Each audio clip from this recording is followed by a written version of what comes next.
Selamat sore Pak Lutfi dan para penonton yang berbahagia. Bagaimana kabarnya Pak Lutfi? Kabarnya baik-baik, Anas. Alhamdulillah. Alhamdulillah pada kesempatan kali ini kita bisa berjumpa kembali dalam pembahasan kita ayat Al-Quran, yaitu turunnya wahyu yang kelima, ya Pak Lutfi ya. Yang kelima yaitu Quran surat At-Tin. Gitu. Nah, ini langsung saja Pak Lutfi, saya ingin bertanya karena terkait dengan surat tersebut, begitu. At-Tin ini kan menunjukkan ataupun mengarah kepada sumpah, apa itu sumpah buah-buahan dan suatu tempat dan lainnya, nanti silahkan dijelaskan. Gitu ya. Ini pertanyaannya begini Pak Lutfi. Nah, dalam Quran surat At-Tin itu apa makna sumpah dalam Quran surat tersebut dan bagaimana keterkaitannya makna dari 4 sumpah, dan ada watini, wazaituni, waturisinin, wahadzal baladil amin gitu. Ya. Ini bagaimana penjelasannya menurut jenengan? Ya, sudah banyak diketahui bahwa 4 kosakata ini adalah kosakata sumpah. Ya. Watin, wazaitun, waturisinin, wahadzal baladil amin. Oke. Cuman yang ingin kita jelaskan di dalam hal ini apa dibalik makna sumpah itu. Sehingga dipakai Tuhan untuk mengawali surah At-Tin ini gitu. Nah, Watin ini banyak diartikan itu pohon tin. Gitu. Ya, pohon tin. Ya, hanya berhenti makna pohon. Makna yang gitu beredar sekarang memang pohon. Demikian juga makna zaitun itu juga buah-buah. Namanya gitu. Zaitun itu, sehingga ada minyak namanya minyak zaitun. Yang apabila diminum itu, apabila dipakai itu akan menghilangkan kolesterol. Iya. Nah, Waturisinin itu nama sebuah gunung ya, Gunung Tursina, di mana itu tempat Nabi Musa menerima perjanjian. Wahadzal baladil amin itu adalah kota Mekah, di mana ini kotanya Nabi Muhammad, tempat Nabi Muhammad menerima perjanjian juga dengan Tuhan agar menjadi pemberi peringatan terhadap kaumnya. Nah, sebentar ya Pak Lutfi ya. Masalahnya di antara 4 sumpah ini kan harus koheren. Iya, nyambung. Koheren itu yang pertama pohon, yang kedua buah, yang ketiga gunung, yang keempat negara. Ini kan enggak koheren. Nah, di dalam sumpah itu harusnya koheren gitu loh. Nah, koherennya gimana? Nah, ini ada satu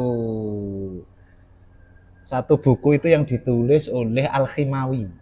Al-Khimawi itu punya kitab namanya Mu'jamul Buldan gitu. Dari kitab Al-Khimawi ini kita ketahui bahwa At-Tin ini itu ternyata berada di wilayah Palestina. Palestina, di mana Palestina ini tempat Tuhan mengangkat Isa untuk melakukan perjanjian dengannya. Jadi Tin ini sebetulnya yang diacu itu adalah kota Palestina, di mana Nabi Isa di dalamnya. Allah mengangkat Nabi Isa dalam konteks untuk memberi peringatan kepada kaum Bani Israel. Nah, demikian juga di Zaitun.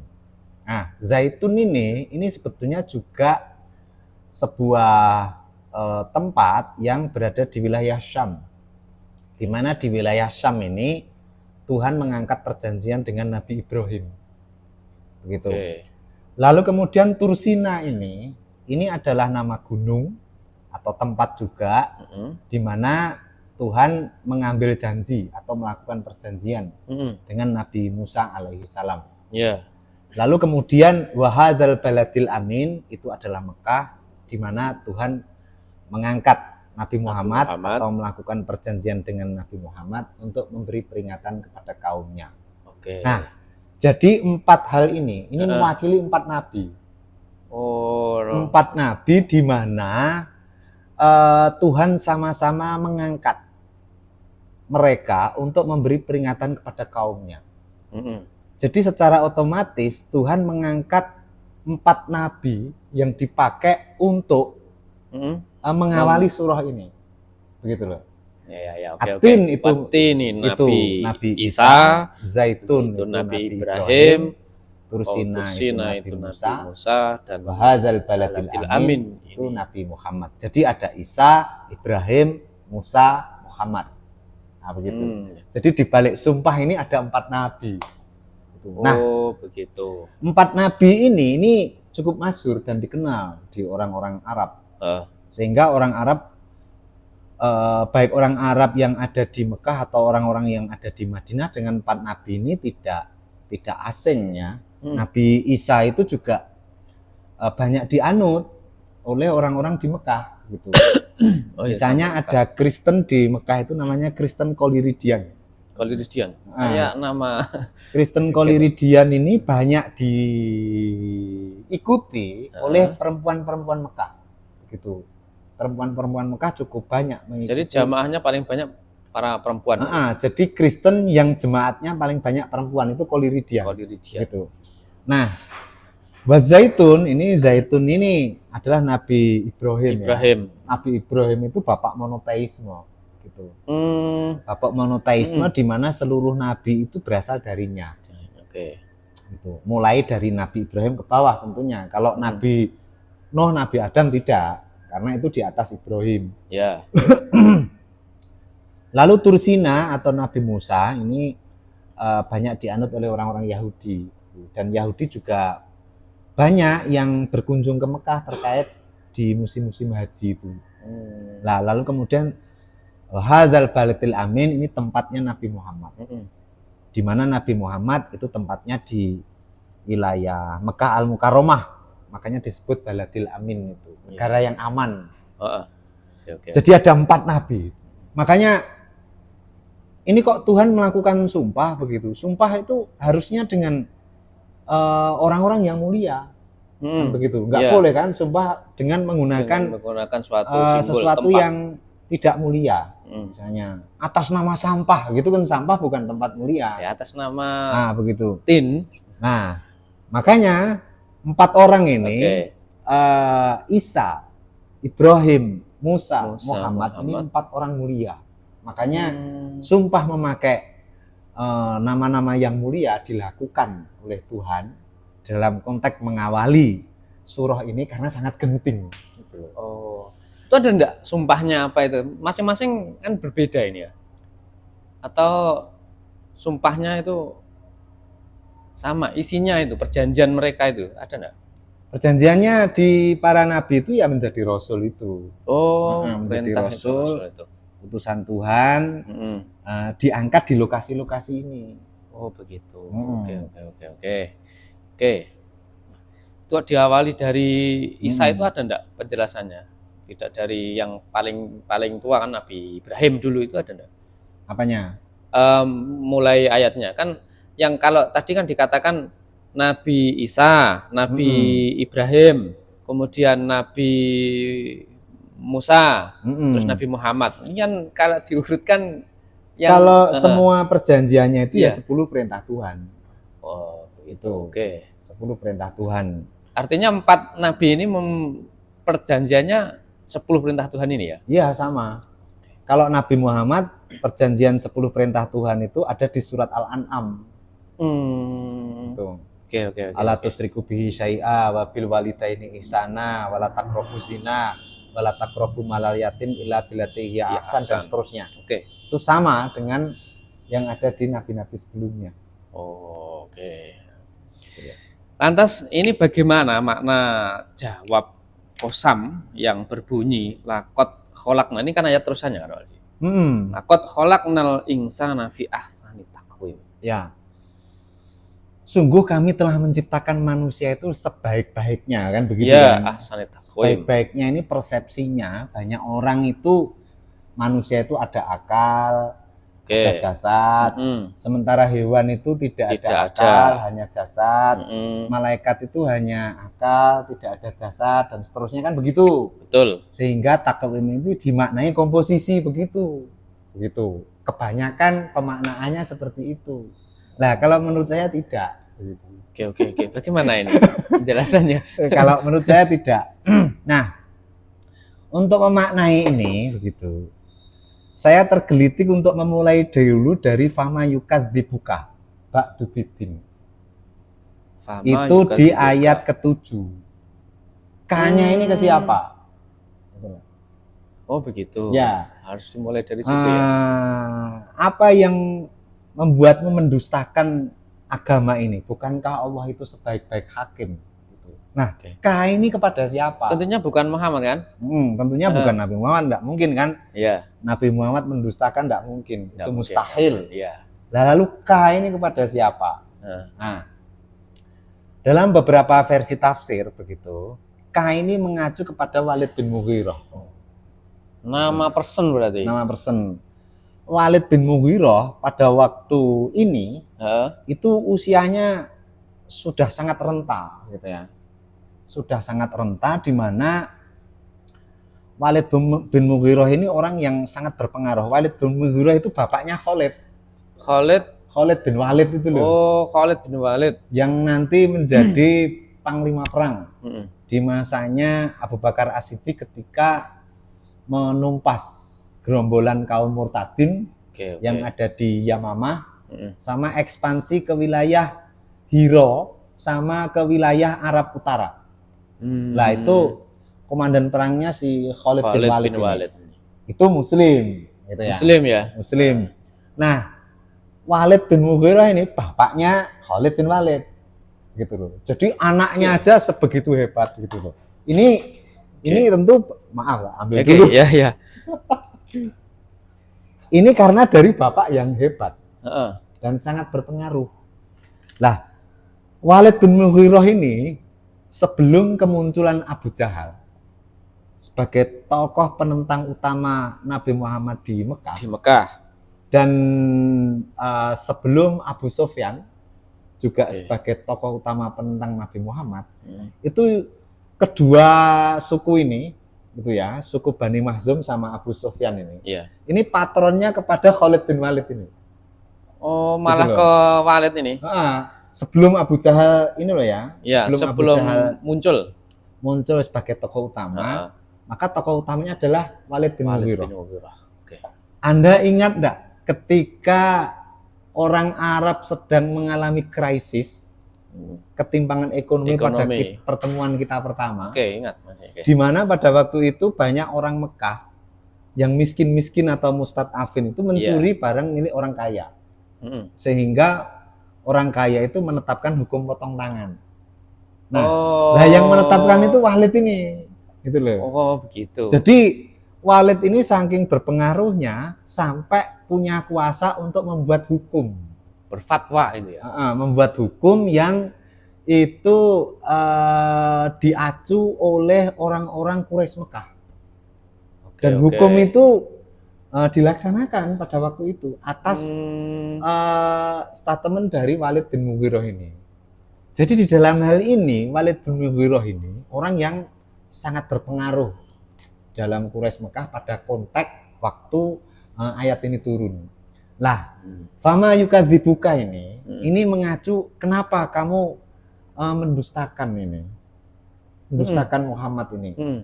Nah, dari sinilah kita bisa mengetahui K di dalam hal ini itu maksudnya adalah kepada Walid bin Mughirah ini yang sudah renta itu. Nah, ini berkait dengan ahsani taqwim. Gitu loh. Ahsani taqwim. Ya. Kebanyakan orang mengartikan ahsani taqwim itu manusia dibedakan dari hewan. Kan begitu kan? Iya, betul. Nah, ketika mengacu kepada fama yukadzibuka ba'du biddin, ahsani taqwim ini maksudnya adalah masa muda. Sumarodatnahu asfala safilin, itu artinya kami kembalikan kamu ke masa yang renta seperti Walid bin Mughirah ini, di mana ketika dia di masa renta itu dia tidak menerima Nabi Muhammad. Yang ketidakmenerimaannya terhadap Nabi Muhammad ini itu karena ketidakmampuan Khalid bin Walid mencerna persoalan yang sejati di Nabi Muhammad itu. Karena saking rentannya. Jadi sudah ada pikun-pikunnya. Jadi rodadnahu asfala safilin ini asfala safilin ini artinya maknanya masa renta. Gitu loh. Jadi orang-orang yang ahsani taqwim begitu ya, yang masa muda, lalu kembalikan ke masa tua begitu. Nah, ingatlah, hati-hatilah di masa muda itu begitu, karena ketika kamu dalam masa ahsani taqwim itu kamu akan mengalami masa renta. Jangan sampai seperti Walid bin Mughirah di mana dia tidak bisa memanfaatkan masa mudanya hingga kemudian dia orang yang sangat merugi, di mana ketika dia masa tua otaknya sudah lemah lagi, tidak bisa berpikir lagi, sehingga yukadzibu ba'du biddin, mendustakan agama Muhammad gitu loh. Gitu. Jadi berliku-liku begitu pemaknaan dari Atin ini. Ini agak sulit memahaminya. Begitu. Berliku-liku begitulah. Ilalladzina amanu wa amilus sholihati falahum ajrun ghairu mamnun. Begitu. Jika di masa muda itu kamu itu ahsani taqwim itu, kamu bisa melakukan berbuat banyak amal-amal yang baik, maka ketika kamu renta gitu loh, tidak mampu lagi seperti Walid bin Mughirah, maka pahala itu tetap mengalir. Paham enggak? Sebentar. Agak berliku-liku. Karena memang begini Pak Anas, mengapa kok berliku-liku begitu? Karena surah-surah awal yang turun di periode Mekah awal, itu banyak sastranya. Dimensi sastrawinya cukup banyak sehingga untuk dimaknai secara letterlek begitu ya. Tafsir seperti biasanya. Tafsir lafzi itu tidak mungkin karena ini sastra. Nah, ciri sastranya begitu. Apa itu ciri sastra ini? Coba Anda cermati di kata-kata ini. Setidaknya bisa kita lihat dari rima. Akhiran kata. Akhiran kata di dalam surat At-Tin ini. Hampir semua itu mateni nun. Gitu. Watin, wazaitun, watu, sinin, nun lagi. Wahadal baratil, amin. Laqad khalaqna fi ahsani taqwim, ini memang mim sendiri. Jadi nun mim, lalu summa radadna asfala safilin, nun lagi. Ilalladzina amanu wa amilus sholihati falahum ajrun ghairu mamnun, nun lagi. Fama yukadzibuka ba'du biddin, nun lagi. Alaihissallahu bi ahkamil hakimin, nun lagi. Nun mem, nun begitu. Jadi n begitu. Nah, ini ciri sastra. Makanya ketika ini mencirikan ciri sastra, ini kata-kata yang diungkap terkait apa yang ada di dalam surah itu tentu memperlakukannya harus melihat sesuatu yang implisit di balik kata-kata yang tersirat itu. Nah, dari sesuatu yang implisit itu, maka deskripsinya kurang lebih apa yang saya utarakan tadi. Nah, watini wazaitun ini hampir mirip. Gitu ya, hampir mirip spiritnya dengan wal asri. Wal asri. Belum kita wal bahas asri, ini. belum asra, demi masa. Gitu. Hati-hati kamu dengan waktu, gitu. Karena waktu itu kasaif, bisa membunuhmu kalau kamu tidak memanfaatkannya. Nah, sama juga ini masa muda, gitu. Be careful, karena kalau tidak, tua seperti Walid bin Mughirah ini, yang otaknya sudah agak ada pikun-pikunnya, sementara dia yang berpengaruh, lalu akhirnya ketika di masa tua yang penuh pikun-pikun itu, di masa muda tidak punya prestasi apa-apa, apalagi prestasi salih, gitu, maka kemudian tidak ada ghairu mamnun pada dirimu. Artinya posisi iman dan amal soleh ini adalah penggunaan waktu muda itu, Pak. Iya, illalladzina amanu wa amilus sholihati di masa muda. Falahum ajrun ghairu mamnun, pahalanya tidak putus-putus nanti ketika dia tua. Sudah suyuh. Iya. Otaknya sudah agak pikun-pikun. Sudah gitu. lemah. Menamai kopi aja teh. Gitu. Ini bahaya itu Pak. Menamai kopi bisa oli. Bisa oli. Kok ini kok hitam? Ini oli tap-tapan ya? Kan begitu. Bisa begitu. Kan bahaya. Akhirnya diminum ternyata terbunuh. Ternyata menamai teh bisa minyak. Gitu. Itu oke. Akalnya tidak menurun fungsinya. Begitu. Oke. Gitu. Lantas ini apa tuh alaihissallahu bi ahkamil hakimin ini hikmahnya di balik itu apa itu? Bukankah gitu ya? Iya. Bukankah Allah itu sebaik-baik hakim? Iya, hakim. Dalam arti yang memutuskan Muhammad sebagai utusannya itu. Kendati Muhammad itu berangkat dari orang yang tidak berpengaruh, tidak begitu dihitung dalam konteks waktu itu. Mengapa Muhammad kok tidak begitu banyak dihitung oleh orang-orang pada waktu itu? Buktinya, sejarah tentang Muhammad muda itu jarang yang tahu. Beda dengan masa Nabi Muhammad menjadi Nabi. Banyak yang tahu, makanya banyak kitab sirah. Sementara Muhammad pra-kenabian jarang yang tahu. Ini membuktikan Muhammad pra-kenabian itu bukan orang-orang yang dihitung. Kalau orang itu berpengaruh, banyak yang tahu, Pak.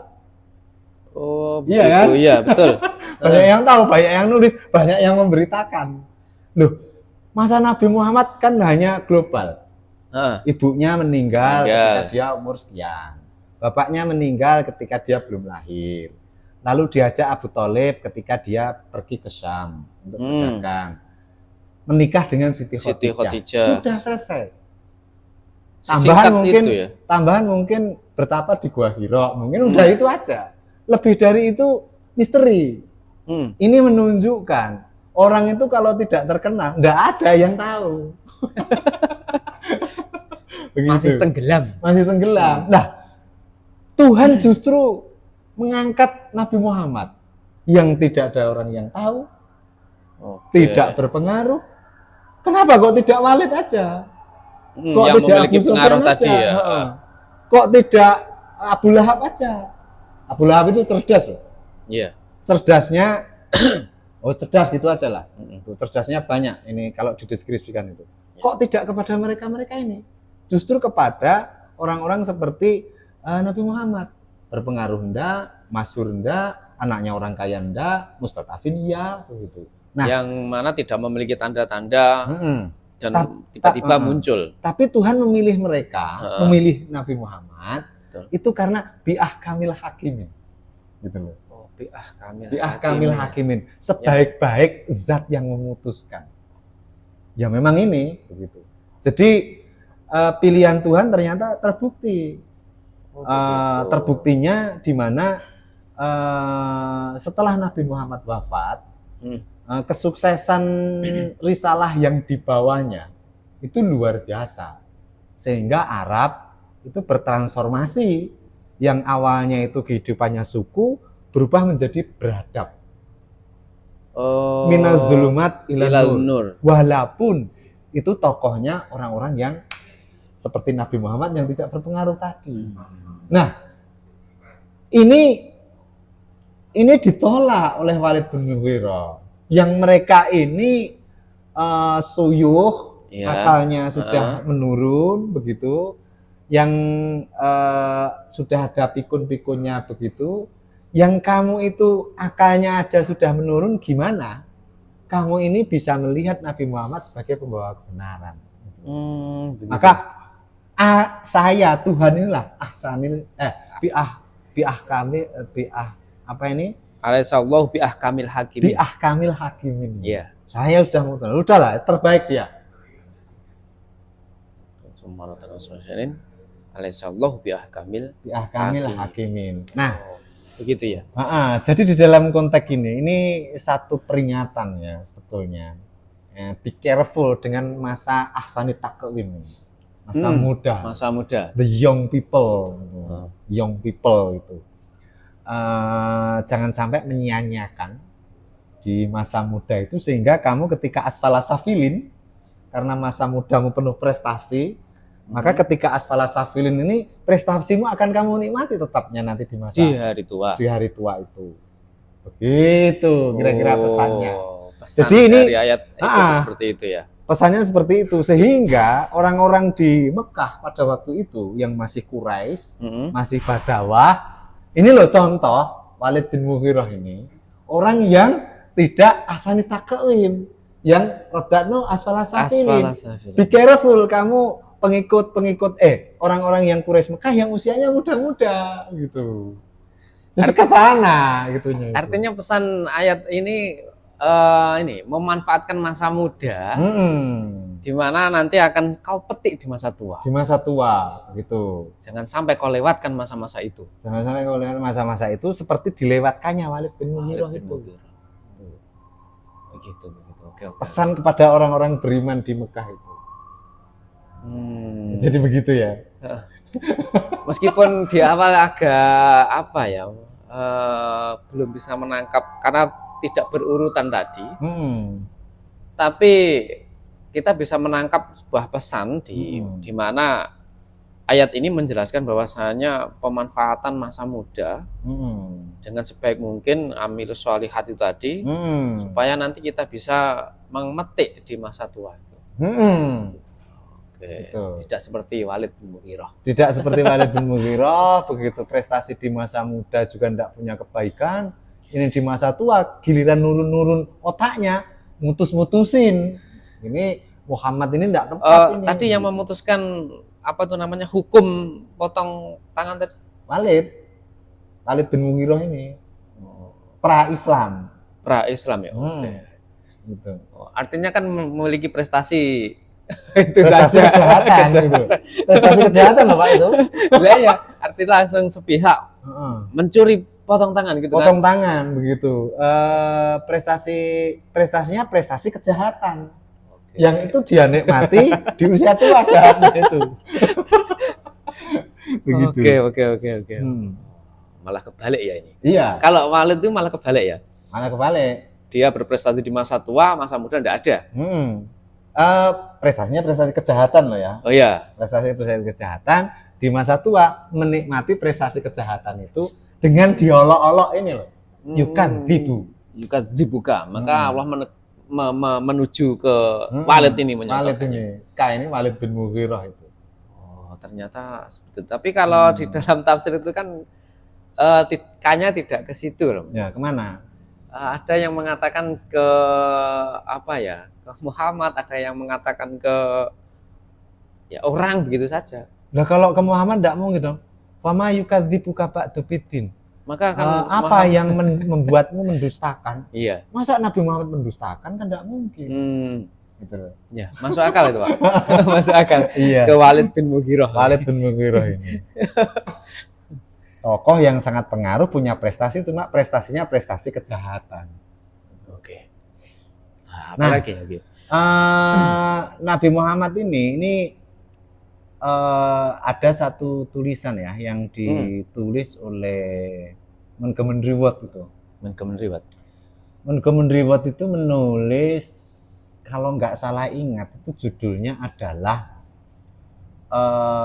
Muhammad Prophet and Statesman. Kalau nggak di Muhammad at Mecca. Jadi para pendukung Muhammad ini para pemuda-pemuda. Gitu loh ceritanya itu. Oke. Jadi the young people gitu. Para pemuda-pemuda yang para pemuda ini merasa bahwa mereka tidak punya masa depan lagi ketika mereka mengikuti orang-orang sepuh yang ada di Mekah, yang mana pada waktu itu dikuasai oleh 9 suku, yang ini tidak menyediakan akses bagi para pemuda itu untuk berkembang. Akses itu hanya diberikan kepada keluarganya. Sehingga pemuda-pemuda ini dengan kemunculan Muhammad, gitu loh. Angin baru ya ini. Ini angin baru, seolah-olah melihat kemunculan Muhammad ini masa depan. Oke. Nah, begitu ya. Iya. seolah-olah melihat Muhammad ini masa depan begitu.